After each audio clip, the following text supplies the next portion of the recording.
Alright, ada beberapa soalan yang kita akan jawab pada hari ini. So, kepada yang baru kepada channel ini, sila subscribe dan tekan tombol loceng dekat bawah. Mana sini, sini, situ. Tekan. Jangan malas-malas tekan. Free je. So, hari ini kita juga akan menjawab beberapa soalan. Soalan-soalan yang kita lazim dengar. Soalan contohnya, bolehkah saya tanam bonsai sekiranya saya tak ada tanah, tak ada tempat yang luas dan tak ada area yang luas, betul. Alright, jawapan kepada pertanyaan itu, boleh.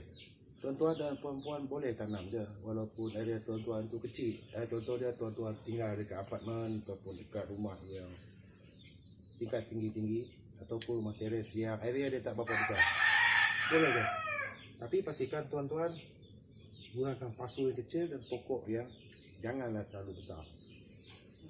Tuan-tuan boleh juga buat bonsai itu jadi besar, walaupun tuan-tuan tinggal di apartmen ataupun tempat-tempat yang terhad area dia. Walaupun tuan-tuan tak ada kebun yang besar, tak ada tanah yang luas dan tuan-tuan nak ground. Ground ni maksud dia kita tanam dulu dekat bawah, lepas tu nanti kita akan biarkan batang dia jadi besar. Okay? Boleh, sebenarnya dia boleh. Alright, pokok ni saya beli sebulan yang lepas, sebulan lebih lah. Saya rasa kurang dalam 4 minggu macam tu. Saya telah beli dalam 4 minggu. Saya beli dan saya masukkan ke dalam pasu. Pasu ni sebagai ganti tanah bebas ataupun tanah yang dekat luar, tanah dekat kebun. So saya akan masukkan bonsai ni dalam pasu ni. Dia tidaklah seperti ground yang kita groundkan dia dekat tanah, ataupun kita tanam dulu dekat tanah. Sama macam tanah kebun. Maksud saya tanah kebun. Dia cuma berfungsi lebih kurang macam kita tanam dekat tanah kebun. Sebab selepas kita masukkan dalam pasu macam ni, kita tak perlu tukar tanah dia dan kita biarkan dia besar dan lepas panjang macam ni. Ini jawapan kepada pertanyaan, bolehkah saya tanam? Kalau tanam dan biar jadikan batang dia besar, dan saya mau jadikan bonsai yang besar.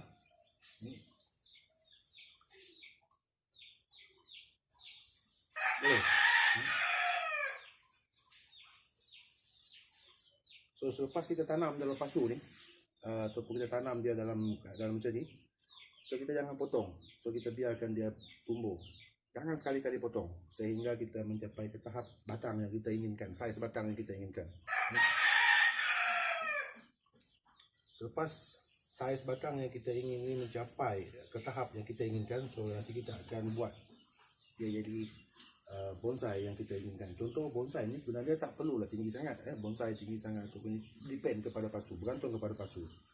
Bonsai yang tinggi memerlukan pasu yang besar.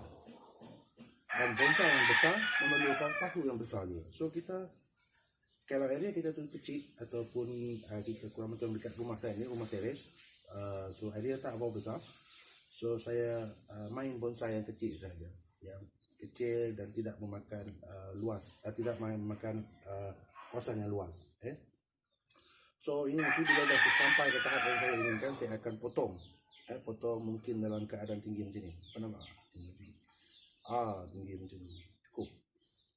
Bila dia tinggi macam ini, kita sudah dapat gambaran yang bonsai ini cuma memerlukan pasu yang lebih kurang saiz dia pun macam ni juga. So area kita tu mungkin dapat kita kurangkan. Space kita tu mungkin kita dapat kurangkan. Dia tidak memakan space yang terlalu besar atau tidak memakan ruang yang terlalu besar. So berapa lama kita nak biarkan dia macam ni? Okey, itu bergantung. Sehingga kita punya pokok ni besar sampai ke tahap yang kita inginkan. Kalau kita nak dia besar lagi, kita boleh biarkan dia lama lagi dalam. Kalau daun dia sudah nampak macam kuning-kuningan, sudah lebih kurang dalam 1 tahun ataupun 2 tahun di dalam pasu ni, batang pun sudah makin besar, daun pun sudah semakin kuning, kita boleh tukar dia punya tanah. Tapi masih juga jangan potong. Kalau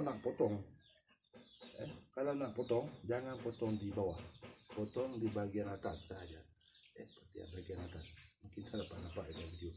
Kita potong tinggi sikit, ke hujung sikit, biar dia bercabang. Anting putri ni ataupun jeliti ataupun sandalia ni ataupun shumei ni, dia cenderung tumbuh di ketiak daun macam ni, di ketiak daun, di ketiak daun macam ni. Dia cenderung tumbuh mata tunas dekat ketiak daun tu. So senang, JDT ini senang untuk yang pemula. Lagipun JDT ini sebenarnya ataupun Santallia ni tahan lasak. Dia tahan lasak. Kita buang semua akar sekalipun dia akan tetap boleh tumbuh. Alright, pokok ni saya beli seminggu kemudian selepas pokok yang tadi, pokok yang tinggi tadi. Yang ini saya potong. Yang tadi saya tak potong, yang ini saya potong. Tapi saya tetap tanam dia di tempat yang lebih kurang sama cara dengan yang mula-mula tadi. Saya beli, saya potong polybag yang dekat bawah tu, saya potong dan saya dudukkan dekat polybag yang lagi besar, yang lebih besar. Ini sebagai ganti tanah yang dekat kebun. Maksud dia tanah kita tanam dekat luar. Dia punya fungsi lebih kurang sama. Tapi yang ini saya tak mau dia besar. Saya mau dia lebih kurang tinggi ni. Boleh nampak tinggi ni. Ataupun lebih kurang dalam 7 cm. Yang ini saya potong. Saya potong sebab saya tak mau dia tinggi. Saya mungkin tinggi nanti mungkin lebih kurang dalam tinggi ni lah. Dalam 7 cm ataupun 10 cm keseluruhannya lah. So dalam keadaan macam ni, bonsai ni nanti dia akan rendah, pendek dan pasu dia pun tak mungkin besar. So kenapa saya tanam dia macam ni, kenapa tak buka terus dia punya polybag? Sebenarnya saya akan cerita itu nanti saya akan ceritakan dalam video lain kenapa saya tanam pokok ni macam ni. Dalam polybag dan dalam lagi polybag. Dua polybag dekat sini. Ada satu polybag kecil dan satu polybag besar.